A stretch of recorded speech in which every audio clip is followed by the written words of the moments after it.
সুপ্রিয় শিক্ষার্থীবৃন্দ, শুভ সকাল। আশা করি তোমরা সবাই ভালো আছো, সুস্থ আছো, নিরাপদে আছো এবং বাড়িতে আছো।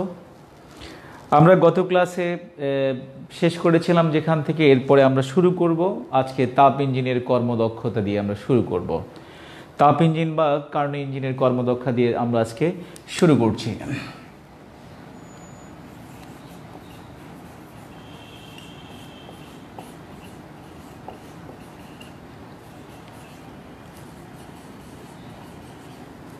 তাপ ইঞ্জিন বা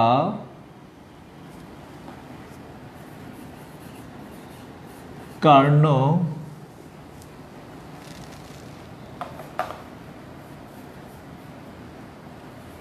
ইঞ্জিনের কর্মদক্ষতা।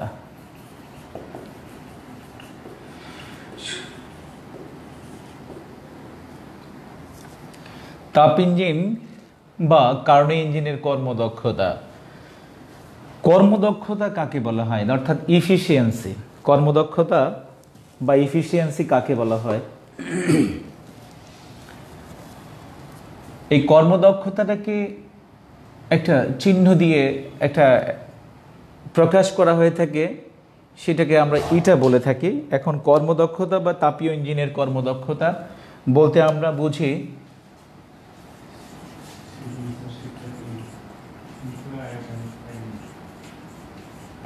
কোনো ইঞ্জিনের বা কোনো তাপ ইঞ্জিনের, যদি আমরা বলি এখানে কোনো তাপ ইঞ্জিনের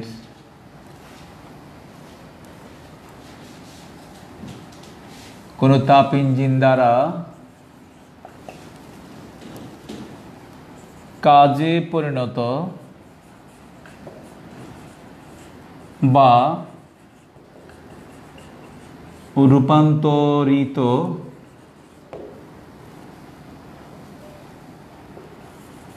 তাপ শক্তির পরিমাপ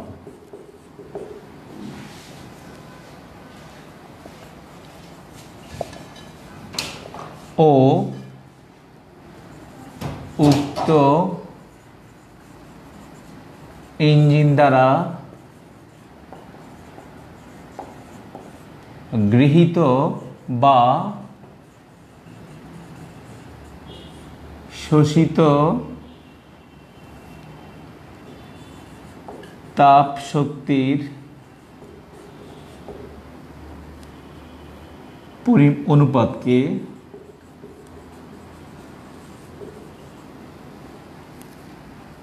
কর্মদক্ষতা বলা হয়ে থাকে।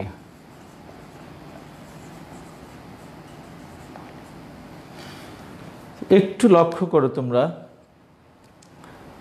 তাপ ইঞ্জিন বা কার্নো ইঞ্জিনের কর্মদক্ষতা বলতে কাকে বোঝায়? কোনো তাপ ইঞ্জিন দ্বারা কাজে পরিণত বা রূপান্তরিত তাপ শক্তির পরিমাণ উক্ত ইঞ্জিন দ্বারা গৃহীত বা শোষিত তাপ শক্তির পরিমাণের অনুপাতকে কর্মদক্ষতা বলা হয়ে থাকে।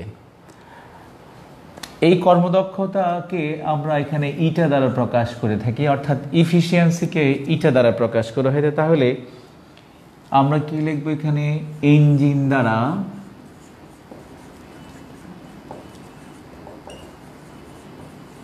কাজে পরিণত, ইঞ্জিন দ্বারা কাজে পরিণত তাপ শক্তি ডিভাইডেড বাই ইঞ্জিন দ্বারা গৃহীত তাপ শক্তি। এই দুইয়ের অনুপাতকে বলা হয় কর্মদক্ষতা।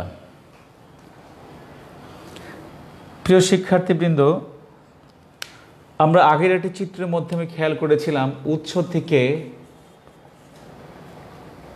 Q1 পরিমাণ তাপ গ্রহণ করে কাজে পরিণত তাপ ছিল Q1 মাইনাস Q2 এবং তাপ গ্রাহকে ছিল,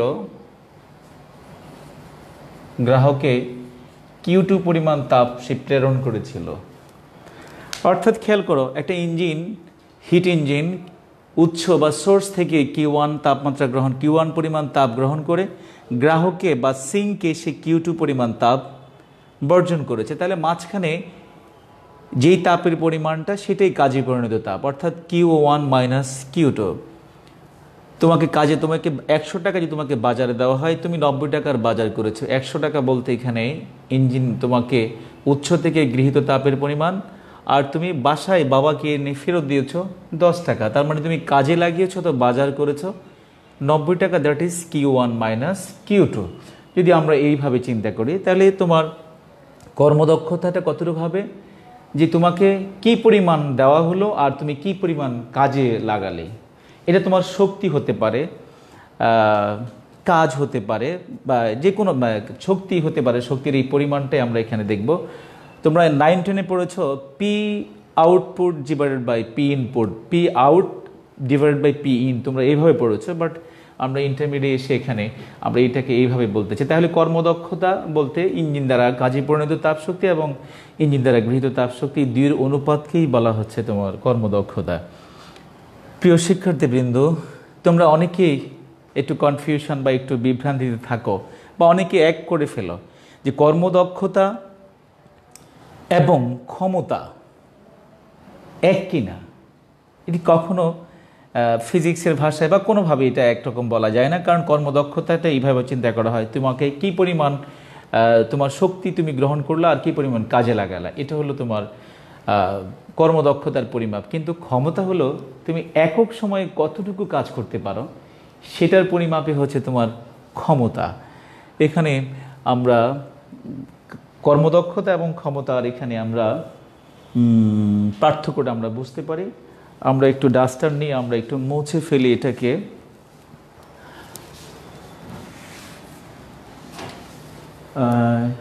আমরা একটু ডাস্টারটাকে আমরা পরিষ্কার করে নিই।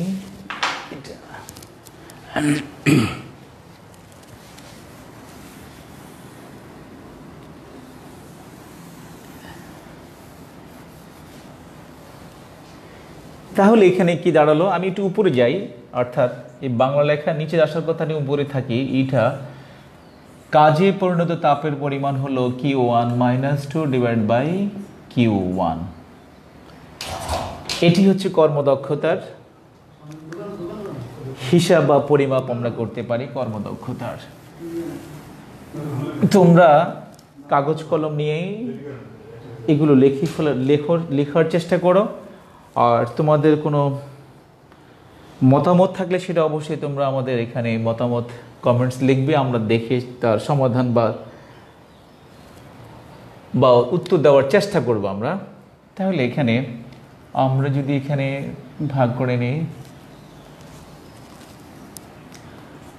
1 minus Q2 divided by Q1, এরকম এভাবে লেখা যায়। এখন আমরা জানি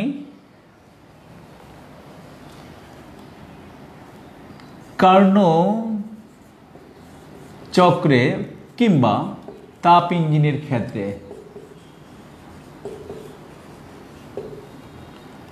গৃহীত বা শোষিত তাপের পরিমাণ, গৃহীত বা শোষিত বা বর্জিত তাপের পরিমাণ তাপমাত্রার সমানুপাতিক।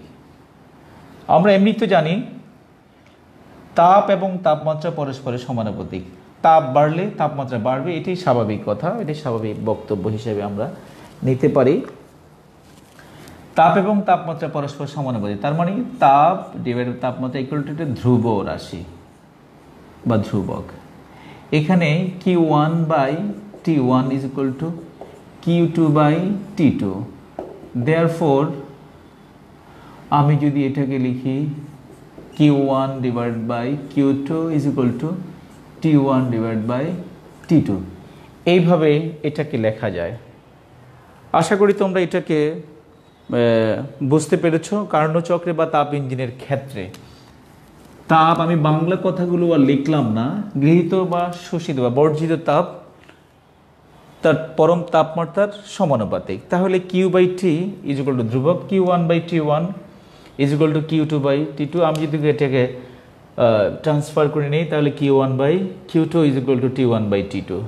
খেয়াল করো, তার মানে খেয়াল হচ্ছে যদি আমি এখানে তাপ থেকে যদি আমি তাপমাত্রায় পরিণত করি, তাহলে এখানে কি দাঁড়ালো Q2 বাই Q1, এর পরিমাণটা হবে T2 by T1 very simple calculation এবং খুব ঠান্ডা মাথায় খুব আস্তে আস্তে ফিজিক্স তড়িঘড়ি করার বিষয় নয়, এটাকে ফ্লাকচুয়েট করে যাওয়ার বিষয় নয়। ফিজিক্স হলো বোঝার বিষয়, প্রতিটি জায়গায় তোমাকে বুঝতে হবে এগুলো। সুপ্রিয় শিক্ষার্থীবৃন্দ, আমরা এটাকে তাপ থেকে তাপমাত্রা এখন কর্মদক্ষতাটাকে নিয়ে আসলাম। আশা করি তোমরা এটাকে উপলব্ধি করতে পেরেছ এবং এটাকে আমরা সবসময় 100% দ্বারা এটাকে আমরা করে অঙ্ক করতে হবে।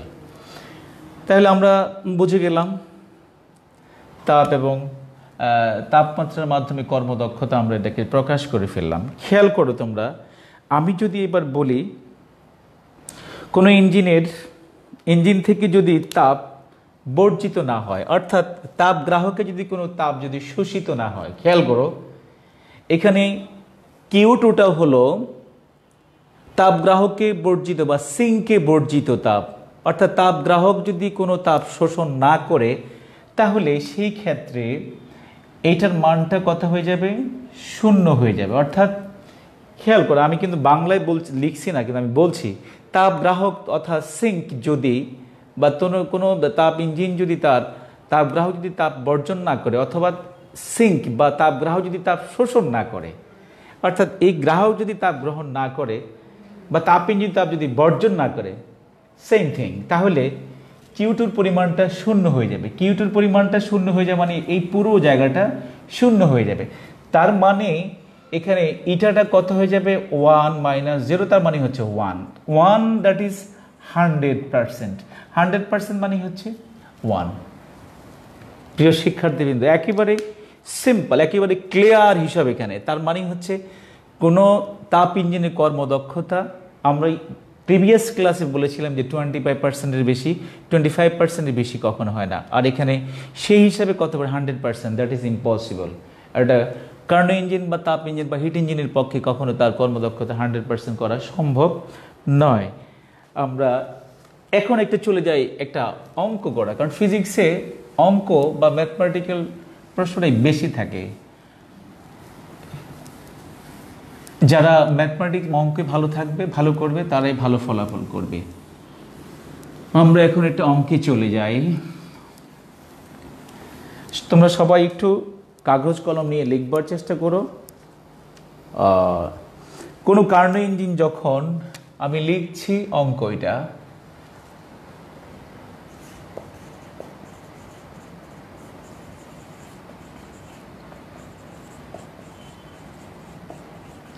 কোনটা কার্নো ইঞ্জিন যখন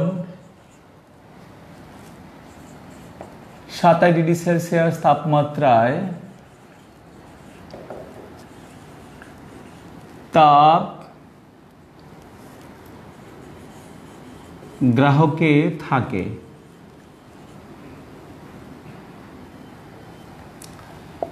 তখন তার কর্মদক্ষতা 50%। একে যদি আমি 60% কর্মদক্ষতায়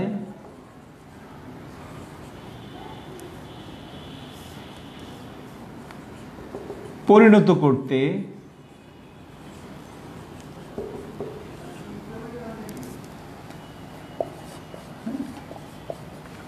উৎসের তাপমাত্রার কি পরিবর্তন বা কতটুকু পরিবর্তন করতে হবে, কি পরিবর্তন কিংবা কতটুকু পরিবর্তন করতে হবে? প্রশ্ন। প্রথমে অঙ্কটা কি বারবার পড়বে। কার্নো ইঞ্জিন যখন 27 ডিগ্রি সেলসিয়াস তাপমাত্রায় তাপ গ্রাহকে থাকে, তখন তার কর্মদক্ষতা 50%। একে যদি আমি 60% কর্মদক্ষতায় পরিণত করতে চাই, পরিণত করতে উৎসের তাপমাত্রার কি পরিবর্তন করতে হবে? সুপ্রিয় শিক্ষার্থীবৃন্দ, আমরা যদি এখানে তাপ গ্রাহকের বা গ্রাহকের তাপমাত্রা, গ্রাহকের তাপমাত্রা T2 দেওয়া আছে 27 ডিগ্রি সেলসিয়াস, মানে হচ্ছে 27 plus 273, that is 300 kelvin T2। এখানে T1 is equal two what, অর্থাৎ উৎসের তাপমাত্রা কত? T1 is equal two what, এটা হলো উৎসের তাপমাত্রা।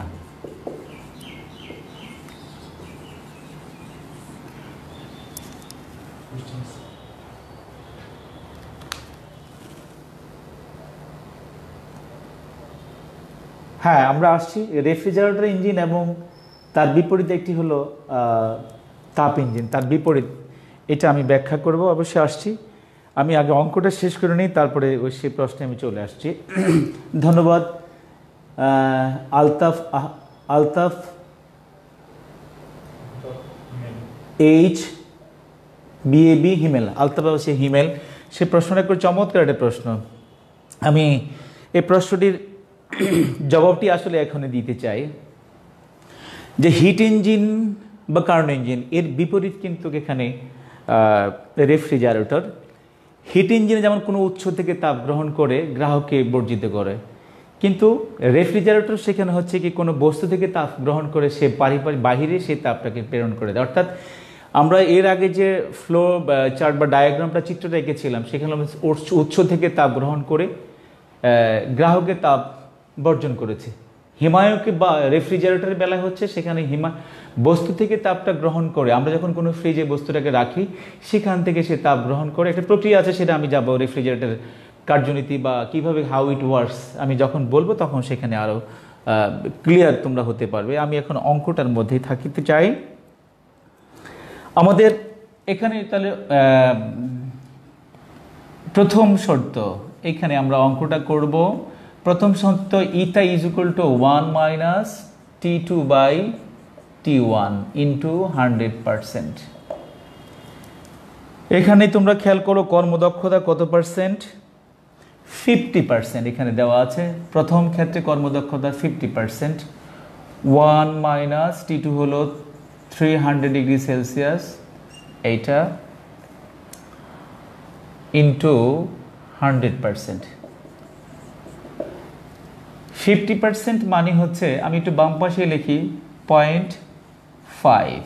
50% মানে হচ্ছে 0.5। এখন আমরা এটাকে একটু সরল করি। T1 এদিকে নিয়ে আসলে 0.5 T1 is equal to T1 minus 300 into 100% into 100%। আচ্ছা, আমরা 100% এখন এখানে না লিখি, আমরা এখানে চলে যাই। এখন যদি আমি এটাকে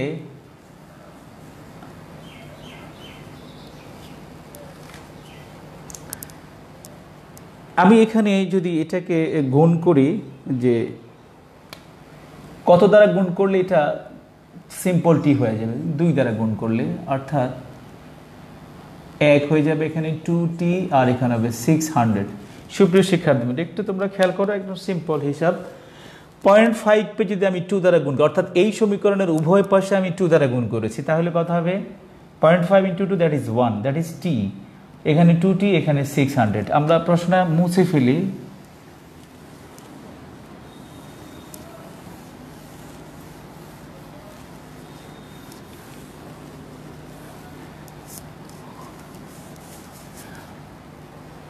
হিমেল যে প্রশ্নটি করেছিল সেই প্রশ্নটি আরেকটি সংযোগ দিয়ে, অর্থাৎ তাপ ইঞ্জিন বা কার্নো ইঞ্জিনে সিস্টেম দ্বারা কাজ হয়, আর রেফ্রিজারেটর বা হিমায়কের বেলায় সিস্টেমের উপরে কাজ হয়। এটাও একটি পার্থক্য, তোমরা জেনে রাখো।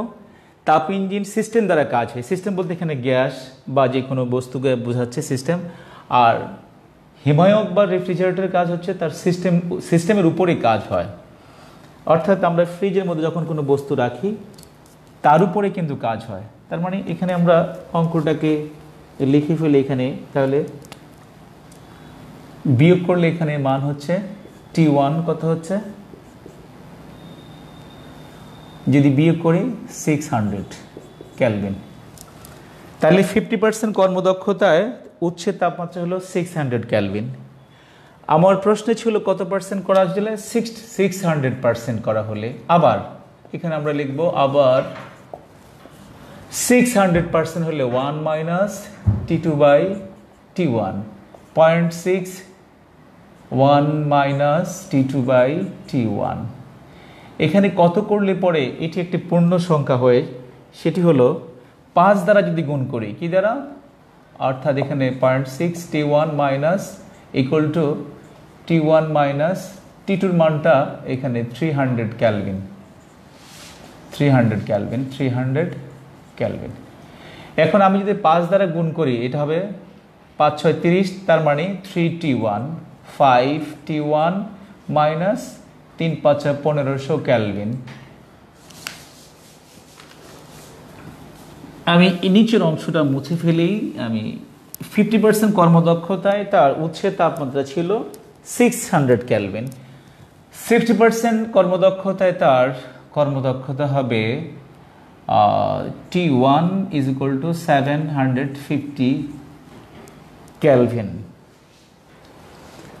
তাহলে 60% কর্মদক্ষতায় উৎসের তাপমাত্রা ছিল 750 কেলভিন, আর 50% কর্মদক্ষতায় উৎসের তাপমাত্রা ছিল 600 কেলভিন। তাহলে এখানে এই ব্যবধানটা কত হবে, বা বাড়াতে হবে কতটুকু, মাঝখানে বাড়াতে হবে 150 কেলভিন। এইটাই উৎসের তাপমাত্রা বাড়াতে হবে। এই অঙ্কটি আমরা এখানে শেষ করে ফেললাম।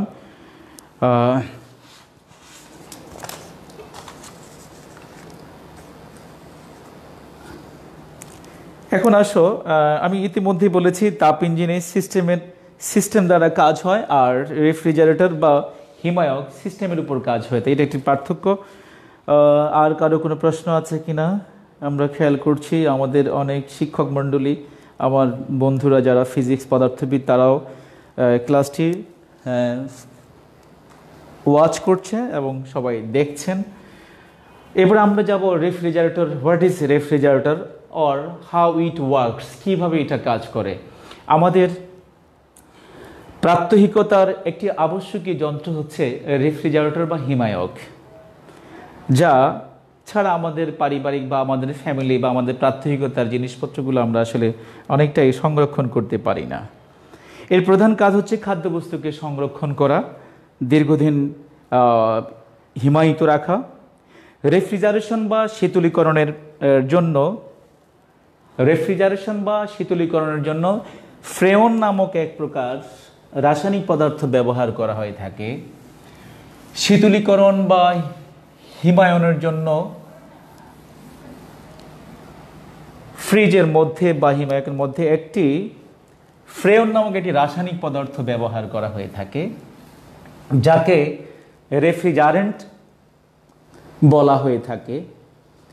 এবং এর তাপমাত্রা কক্ষ তাপমাত্রা চেয়ে কম, অর্থাৎ এই ফ্রেয়ন গ্যাসের তাপমাত্রা কক্ষ তাপমাত্রা চেয়ে থেকে কম থাকে, বা কক্ষ তাপমাত্রার যে তার স্ফুটনাঙ্ক কক্ষ তাপমাত্রা থেকে কম থাকে।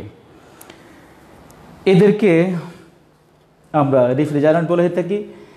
এরা এই ফ্রেয়ন গ্যাসীয় অবস্থায় থাকে এবং প্রবল চাপে তাকে তরলে পরিণত করা হয়ে থাকে। বাষ্পচাপ পদ্ধতিতে, আমরা তোমাদের প্রশ্নগুলো, বাষ্পচাপ পদ্ধতিতে ফ্রেয়নকে পর্যায়ক্রমে তরল থেকে গ্যাসে এবং গ্যাস থেকে তরলে। বাষ্পচাপ, আমি আবার বলছি, বাষ্পচাপ পদ্ধতিতে এই ফ্রেয়ন গ্যাসকে তরলে এবং তরল থেকে গ্যাসে পরিণত করা হয়। তরল থেকে গ্যাসে পরিণত করার, তরল থেকে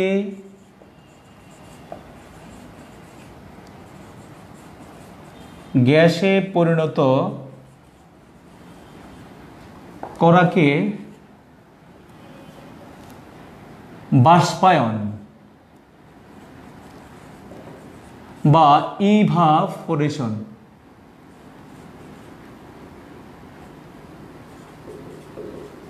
পরে। তরল থেকে গ্যাসে পরিণত করাকে বলা হয় বাষ্পায়ন বা ইভাপোরেশন। এবং এই যে বাষ্পায়ন বা করা হয় যে যন্ত্রটি, তাকে বলা হয় ইভাপোরেটর, যেটা হিমায়ক বা ফ্রিজের মধ্যে এই অংশটি আছে। আমি তোমাদেরকে সেটা সিম্বলিক চিত্র তোমাদেরকে এঁকে দেখাবো। আবার গ্যাস থেকে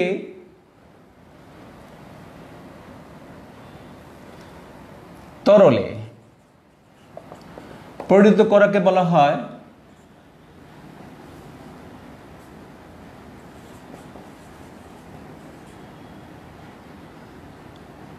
ঘনীভবন বা কন্ডেনসেশন। আমি এটাকে তরলীকরণ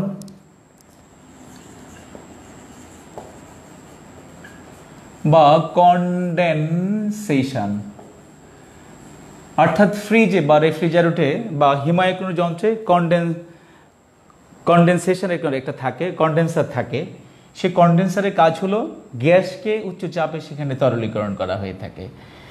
তাহলে আমরা একটি চিত্র অঙ্কন করে নিই। এই চিত্র অঙ্কন করার মাধ্যমে তোমরা একটা রেফ্রিজারেটর কিভাবে কাজ করে, how it works, you may understand. এই চিত্র থেকেই তোমরা বুঝতে পারবে। আমি একটা চিত্র অঙ্কন করে নিই। এটি একটি ডায়াগ্রাম, মানে এখানে পুরো এসি তো আঁকা বা রেফ্রিজারেটর আঁকা সম্ভব নয় বা আঁকবো না। আমরা চলে যাই একটা সিম্বলে। এখানে কম্প্রেসার,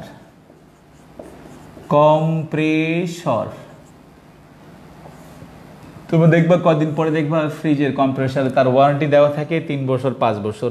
এটা নষ্ট হয়ে গেলে তখন আবার ঠিক করতে বা রিপ্লেস করতে হয়। কম্প্রেসারের পরে আসে এখানে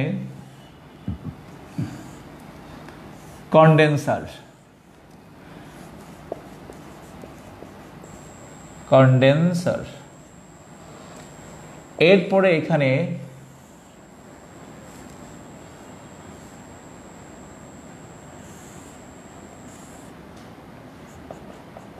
এক্সপান্সার বাল্ব, এটাকে এক্সপান্সার বাল্ব বলা হয়। এই এক্সপান্সার বাল্বে কিন্তু অনেকগুলো ছিদ্র থাকে বা ফুটো থাকে। এরপরে এইখানে আমরা চলে যাই, এদিকে থাকে ইভাপোরেটর, অর্থাৎ বাষ্প যে করে তার নাম হচ্ছে ইভাপোরেটর। আমি এই একটা সাইকেল তোমাদেরকে এঁকে দেখালাম। সুপ্রিয় শিক্ষার্থীবৃন্দ, এটি আমাদের সবারই জানার কথা এবং সবারই বোঝবার কথা। বাসা বাড়িতে সবারই ফ্রিজ এবং হিমায়ক যন্ত্রটি আছে। তাহলে আমরা চলে যাই, এটা কিভাবে এই সাইকেলটা কিভাবে কাজ করে, অর্থাৎ জিনিসপত্র আমরা যখন ফ্রিজে রাখি এটা কিভাবে ঠান্ডা হয়। হিট ইঞ্জিন তো তাপ দিলে সেটা তাপ গ্রহণ করে উত্তপ্ত হয়ে থাকে, সিম্পল হিসাব। উৎস থেকে তাপ গ্রহণ করে তারপরে সেটা গ্রাহকে কিছু তাপ ফেলে দিয়ে বস্তুটার মধ্যে কিছু কাজ সম্পন্ন করে বা সিস্টেমের কিছু কাজ করে। কিন্তু এর বিপরীত নীতিটা হলো এখানে হিমায়ক বা একজন হিমেল প্রশ্ন করেছিল যে এখানে বিপরীত কর্ম নীতিটা হচ্ছে এখানকার হিমায়কের। এখন কম্প্রেসারের কাজ হলো, কম্প্রেসার এর সাহায্যে কম চাপ বিশিষ্ট, এখানে কি থাকে, কম্প্রেসারের কাজ হলো কম চাপ বিশিষ্ট ফ্রেয়ন বা রেফ্রিজারেন্টকে উচ্চ চাপ প্রয়োগ করা হয়। অর্থাৎ কম্প্রেসারের কাজ হলো নিম্ন চাপ বিশিষ্ট ফ্রেয়ন বা রেফ্রিজারেন্টকে উচ্চ চাপ প্রয়োগ করা হয়ে থাকে। এটা হলো কম্প্রেসারের কাজ। কন্ডেন্সারের কাজ হলো এই উচ্চ চাপ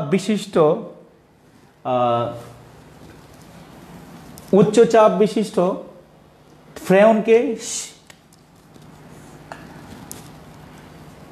তরলীকরণ করা। উচ্চ চাপ বিশিষ্ট ফ্রেয়ন গ্যাসটাকে এখানে তরল করা হয়ে থাকে। তাহলে কম্প্রেসারের কাজ হলো উচ্চ চাপ দিয়ে উচ্চ চাপ প্রয়োগ করা হয়, উচ্চ চাপে গ্যাসটাকে রাখা হয়ে থাকে। উচ্চ চাপ গ্রহণ করলে সেটা পরবর্তীতে কি হচ্ছে, এই কন্ডেন্সারে যে যাওয়ার পরে সেখানে তরল হয়।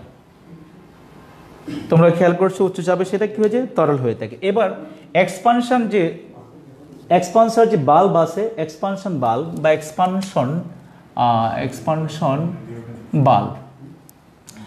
এক্সপানশন বাল্বের ছিদ্র আছে, যে ছিদ্র দিয়ে এই ফাঁক দিয়ে এই যে রেফ্রিজারেন্ট বা ফ্রেয়ন গ্যাসটা মুক্ত হয়ে যায়।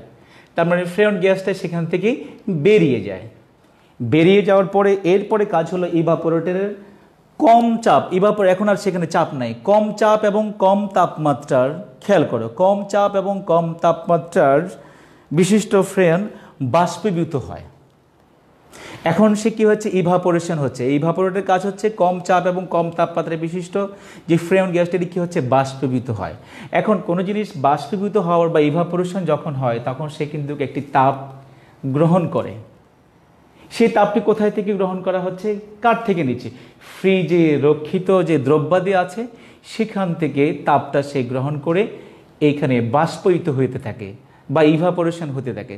তাহলে কি হচ্ছে, ওই তাপ গ্রহণ করার জন্য বস্তু থেকে যে তাপ গ্রহণ করে ওই বস্তুটিকে সেখানে শীতল বা ঠান্ডা করে আবার এই যে আবার সেই আবার এই তরলটাকে কি করা হচ্ছে, সে আবার বাষ্পে পরিণত করে কম্প্রেসার দিয়ে সেটাকে উচ্চ চাপে সে বাষ্পিত করে একটা চক্র তৈরি করে। এইভাবে কিন্তু একটি হিমায়ক যন্ত্র বা রেফ্রিজারেটর কাজ করে। আমরা এবার আসি, আমরা আগের প্রশ্নে বলেছিলাম তাপ ইঞ্জিন বা কার্নো ইঞ্জিনের কর্মদক্ষতা। সেখানে বলেছি যে কাজে পরিণত তাপ ডিভাইডেড বাই প্রদত্ত তাপ বা গৃহীত তাপ, কাজে পরিণত তাপ ডিভাইডেড বাই প্রদত্ত তাপ। কিন্তু যেহেতু এটার বিপরীত মূলনীতি, তাহলে আমরা কি পাবো, কিভাবে পাবো, এটার কর্মদক্ষতাকে সিওপি বা এখানে কে দ্বারা প্রকাশ করা হয়ে থাকে। এখন আমরা কার কর্মদক্ষতা পড়ছি, হিমায়ক বা রেফ্রিজারেটরের কর্মদক্ষতা।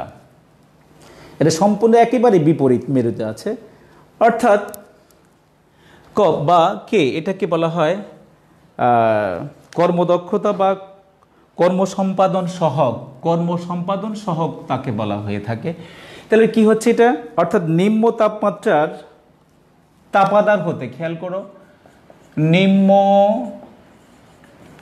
তাপমাত্রার তাপাধার হতে গৃহীত তাপ ডিভাইডেড বাই সিস্টেমের উপর কৃত কাজ। তোমাদের আর কোনো প্রশ্ন আছে কিনা সেটা আমি খেয়াল করছি। তোমরা অবশ্যই প্রশ্ন করবে, কারণ আমরা এখন আরেকটি ডিভাইস এখানে রেখেছি তোমাদের প্রশ্নগুলো দেখবার জন্য। আচ্ছা, আরেকজন হিমেল প্রশ্ন, বদ্ধ করে রেফ্রিজারেটরের দরজা খুলে রাখলে ঘরের তাপমাত্রায় কি কোনো পরিবর্তন হবে? সিস্টেমের উপর কাজ। এখন খেয়াল করো, আমরা সিস্টেমের উপর কাজ Q1 মাইনাস Q2 আর নিম্ন তাপমাত্রায় তাপাদার হতে গৃহীত তাপ Q2। দেখো একেবারে সম্পূর্ণরূপে বিপরীত বিপরীত মূলনীতি হলো হিট ইঞ্জিন এবং রেফ্রিজারেটর, সম্পূর্ণ এই ভিন্ন একটা মূলনীতি এখানে আমরা লক্ষ্য করেছি। তাহলে আমরা হিমায়ক বা রেফ্রিজারেটর সম্পর্কে আমরা জেনে গেলাম। আশা করি তোমরা লিখতে পারছো, আমি মুছে ফেলবো। এবার আজকে একটা আরও নতুন একটি বিষয় চলে যাব, সেটা পদার্থবিজ্ঞানের একেবারে নতুন ধারণা হলো, খুব চমৎকার একটি বিষয় এখানে।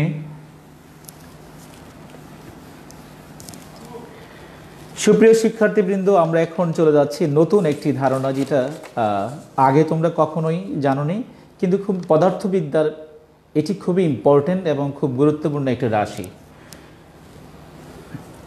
আমরা এন্ট্রপি নিয়ে এখন কথা বলছি।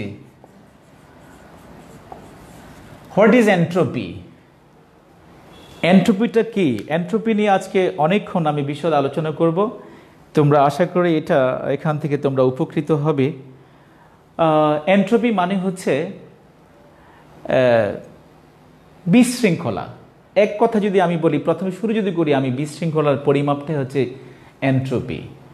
পৃথিবীতে সব কিছুই সমতায় থাকতে চায়।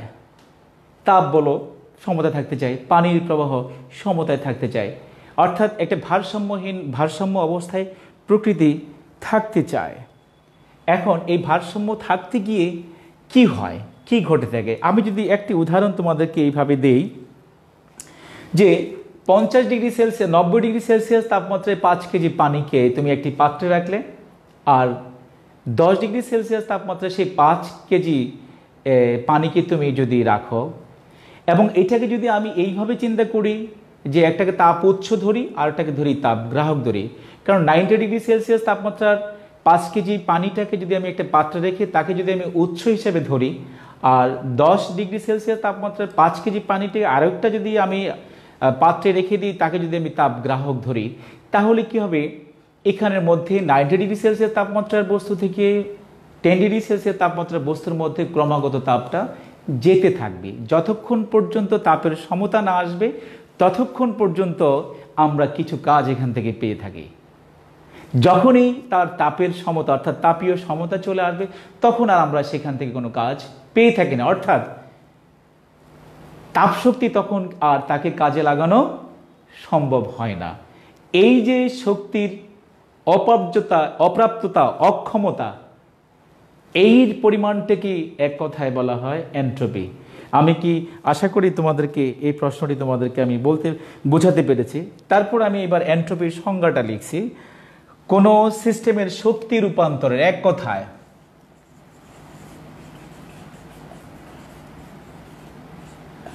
কোনো সিস্টেমের শক্তি রূপান্তরের অক্ষমতা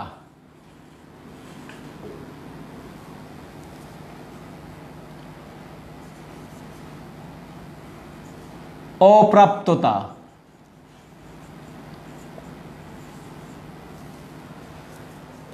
অসম্ভবতা বাদে অসম্ভবতা।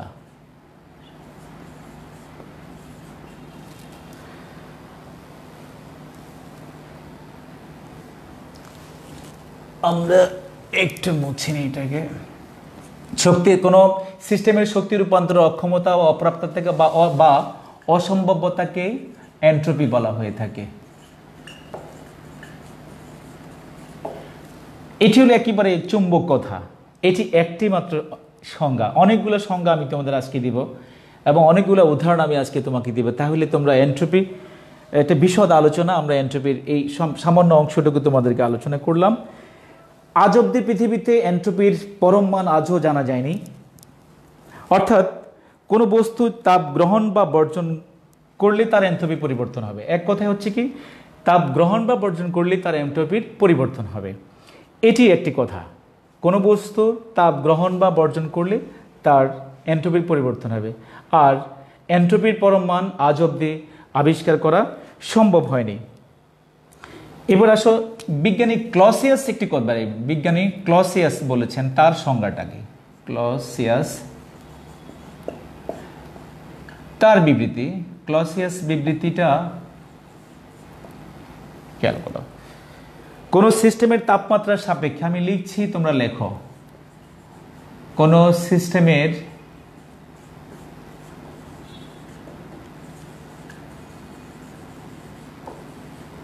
তাপমাত্রার সাপেক্ষে কোন সিস্টেমের তাপমাত্রার সাপেক্ষে গৃহীত বা বর্জিত তাপের পরিবর্তনকে বা পরিবর্তনের হারকে এন্ট্রপি বলা হয়ে থাকে।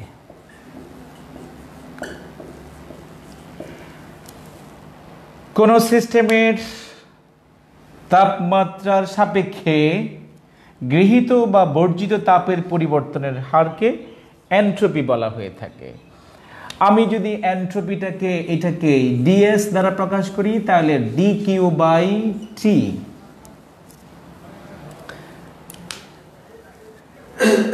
প্রাণাধিক প্রিয় শিক্ষার্থীবৃন্দ, তোমরা খেয়াল করো, এখানে ডিএসটাকে আমি এন্ট্রপি বলেছি, এন্ট্রপিটাকে এস দ্বারা প্রকাশ করা হয়ে থাকে।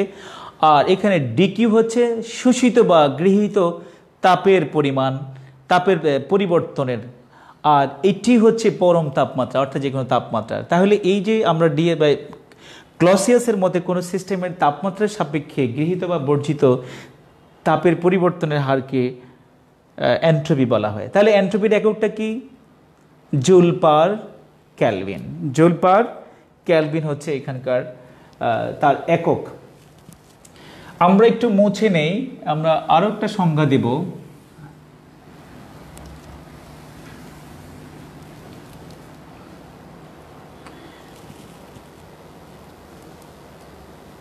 তোমরা জানো সমষ্ণ প্রক্রিয়ায় উষ্ণতা বা তাপমাত্রার কোনো পরিবর্তন হয় না। এটা বয়লের সূত্রের আচরণ, অর্থাৎ সমষ্ণ মানে হচ্ছে উষ্ণতার কোনো পরিবর্তন নাই, সমষ্ণ উষ্ণতায় টেম্পারেচারের কোনো পরিবর্তন হয় না। ঠিক একইভাবে রুদ্ধতাপীয় প্রক্রিয়ায় কিন্তু কিছু একটা পরিবর্তন হয় না। সুতরাং সমষ্ণ প্রক্রিয়ায়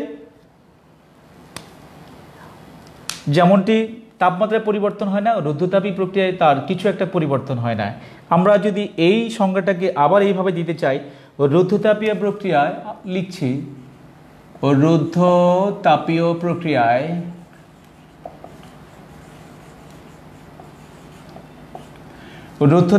প্রক্রিয়ায়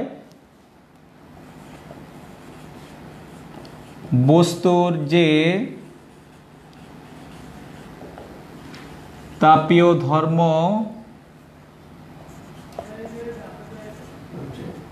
স্থির থাকে। রুদ্ধতাপীয় প্রক্রিয়ায় বস্তুর যে তাপীয় ধর্ম স্থির থাকে তাকেও এন্ট্রপি বলা হয়ে থাকে। আমি তিনটি সংজ্ঞা তোমাদেরকে এন্ট্রপি বলে, তিনটি সংজ্ঞা দিলাম এখানে। এবার আমরা চলে যাই এন্ট্রপির যে গাণিতিক যে ইয়েটা আছে, আমরা সেখানে চলে যাচ্ছি।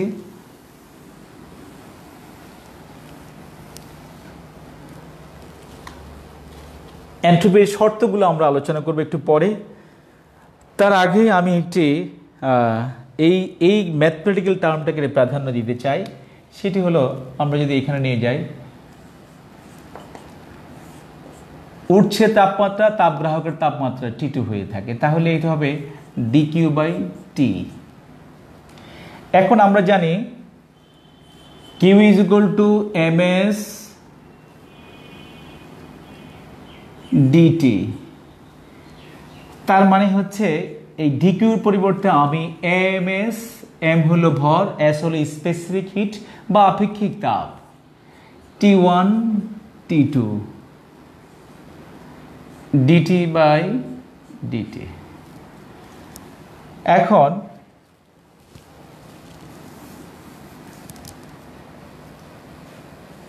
ds = ms, এটাকে যদি ইন্টিগ্রেশন করা হয় তাহলে log e t T1 to T2। সুপ্রিয় শিক্ষার্থীবৃন্দ, তোমরা খেয়াল করো, লগ একটা হলো ই বেস, দ্যাট ইজ লন, আর একটি হলো 10 বেস। এখন যদি আমি ই বেসকে যদি, অর্থাৎ লনকে যদি আমি লগে নিতে যাই, কত দিয়ে গুণ করতে হবে জানো তোমরা? 2.30 দ্বারা গুণ করলে সেটা লন থেকে লগ হয়ে যায়, অর্থাৎ ই ভিত্তিক থেকে ই। আমরা একটা অঙ্ক তোমাদেরকে দেব, সে অঙ্কের মধ্যে আমরা এটা করতে পারবো। তাহলে এটা লগ ই বেসকে, আমি খেয়াল করি, লগ ই বেসকে এখানে লন লেখা যায়, তাহলে ln T2 minus ln T1, that is ln T2/T1 minus মানে হচ্ছে এইভাবে লেখা যায়। আমি লন থেকে লগে নিলে এটাকে 2.303 দ্বারা গুণ করলে হয়ে যাবে, অসুবিধা নাই। দুইটাই তুমি যদি বের করো, ক্যালকুলেটরে বের করলে হয়ে যাবে। তাহলে আমি সূত্রটি শেষ করে ফেললাম। এইবার এই সূত্র দিয়ে আমি তোমাদেরকে একটি অঙ্ক করাতে চাই, কারণ আমি আগে বলেছি ফিজিক্সে তারাই ভালো করবে যারা অঙ্কতে ভালো করবে, কারণ গটাও অঙ্ক এবং ঘ উচ্চতর দক্ষতা, সেখানেও একটা অঙ্কের মতোই। সুতরাং তোমরা যারা অঙ্কে ভালো করবে তারাই ফিজিক্সে ভালো করবে, A+ পাবে, অথবা বিভিন্ন প্রতিযোগিতামূলক পরীক্ষায় তোমরা ভালো করবে। আমরা একটি অঙ্ক এবার তোমাদেরকে কষতে দেই। আমি একটু মুছে নেই এটাকে, আচ্ছা মোছার দরকার হবে না। 0°C তাপমাত্রার আমি তোমরা লেখো, অঙ্কটা লেখো তোমরা। আসলে আজকে আমি এই চ্যাপ্টারটা শেষ করতে চাচ্ছি, যদিও 4টা লেকচারে শেষ করা যায় না, 5টা বা 6টা লেকচার লাগে, তাহলে একটু ভালো করে করা যায়। আসলে তোমরা অনেকটা পিছিয়ে গেছো, সেই পিছিয়ে জায়গা থেকে আমরা তোমাদেরকে আনবার চেষ্টা করছি। অঙ্কটা লিখো, 0 ডিগ্রি সেলসিয়াস তাপমাত্রার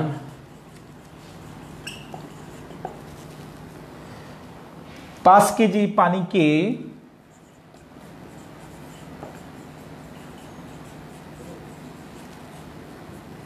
100 degree Celsius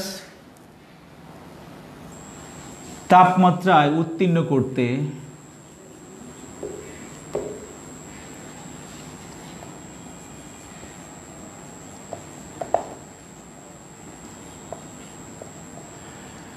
zero degree Celsius তাপমাত্রা 5 কেজি পানিকে 100 ডিগ্রি সেলসিয়াস তাপমাত্রায় উত্তীর্ণ করতে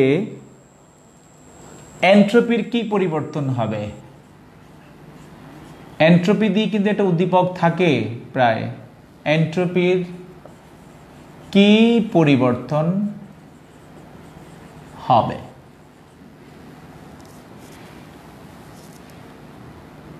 পানির আপেক্ষিক তাপ, পানির আপেক্ষিক তাপ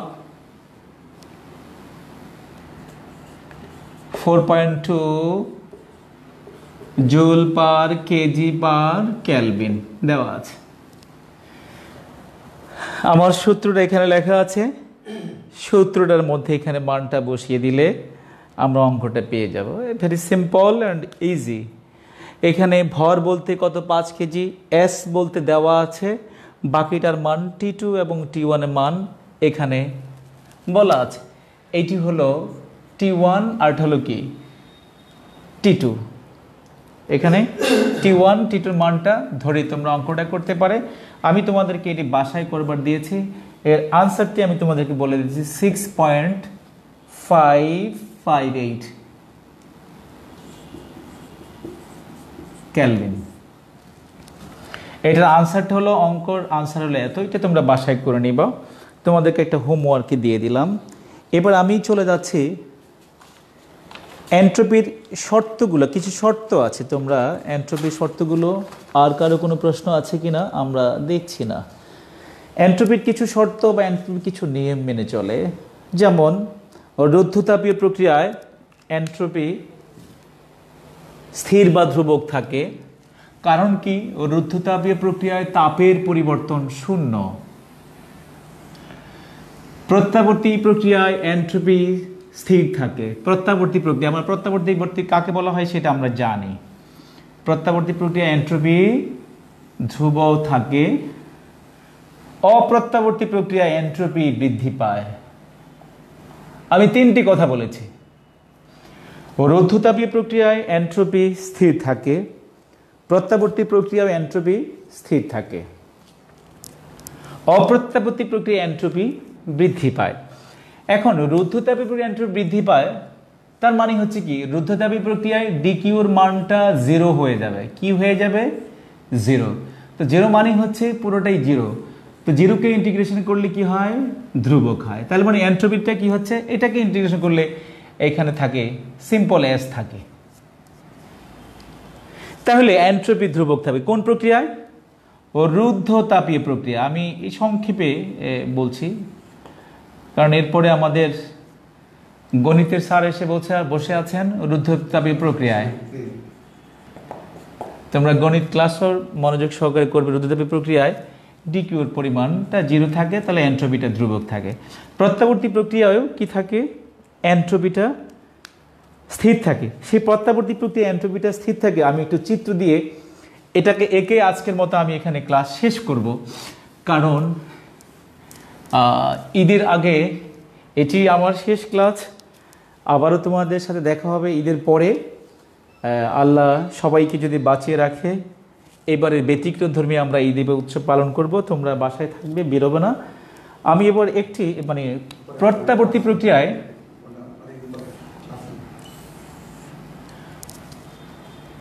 এদিকে নিলাম প্রেসার, এদিকে নিলাম হলো ভলিউম, চাপ এবং আয়তন। এটি কার্নো চক্র। খেয়াল করো তোমরা, A B C D, এটা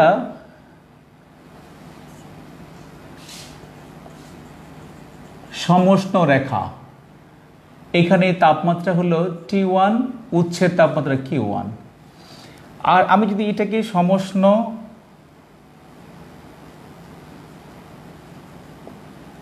এটা সংকোচন আর এটা হলো সমষ্ণ প্রসারণ রেখা, কিন্তু দুইটি। এখানে তাপমাত্রা হলো T2 আর বর্জিত তাপ হলো Q2। একটু ছোট হয়ে গেছে লেখাটা, তারপর আমি বলছি, খেয়াল করো। এখন এখানে আমি A থেকে B, এটি হলো সমষ্ণ প্রসারণ রেখা। এখানে এই AB সমষ্ণ রেখার ক্ষেত্রে এন্ট্রপির পরিবর্তন রেখা বরাবর, আমি যদি লিখি রেখা বরাবর বা রেখা বরাবর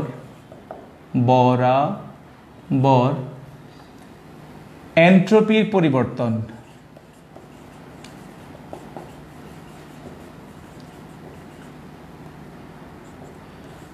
Q1/T1, এটা প্লাস। কারণ কি, এটা প্রসারণ ছিল, প্রসারণ একটি তো কাজ সবসময় ধনাত্মক হয়ে থাকে। AB সমষ্ণ রেখা বরাবর, আবার CD সমষ্ণ সংকোচন রেখা বরাবর, CD সমষ্ণ রেখা বরাবর এন্ট্রপির পরিবর্তন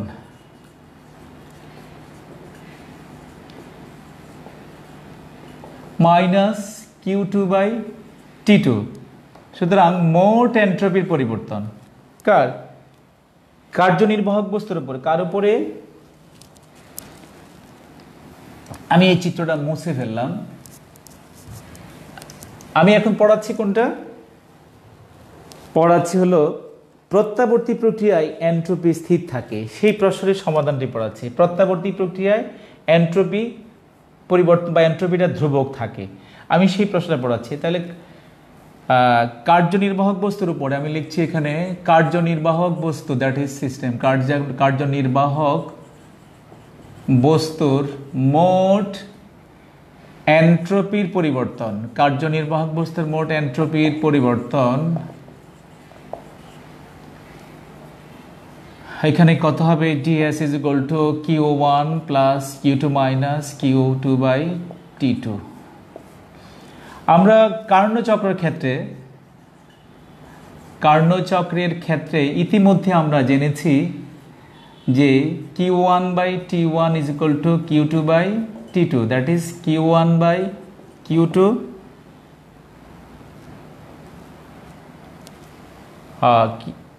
দুটি পরস্পর সমান।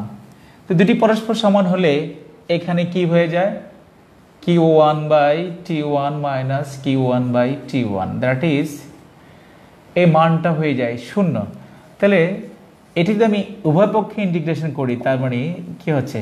এন্ট্রপি = কনস্ট্যান্ট, অর্থাৎ ধ্রুবক। অর্থাৎ প্রত্যাগামী প্রক্রিয়ায় এন্ট্রপি ধ্রুবক বা স্থির থাকে। আজ এখান পর্যন্তই এই চ্যাপ্টারে শেষ করলাম। তোমরা পুরো চ্যাপ্টারটাই ভালো করে আবার একটু দেখবে। তোমরা প্রয়োজনে এটাকে বারবার আমার এই ভিডিওটি তোমরা খেয়াল করবে। এবং সেই পর্যন্ত তোমরা সবাই ভালো থাকো, সুস্থ থাকো, নিরাপদে থাকো, বাসায় থাকো। আমরা তোমাদের জন্য বেরিয়েছি কলেজে, তোমরা থাকবে বাসায়। সবাইকে ধন্যবাদ এবং শুভকামনা। অগ্রিম ঈদের শুভেচ্ছা, ঈদ মোবারক জানিয়ে বিদায় নিচ্ছি। আমি আলমগীর বাহার।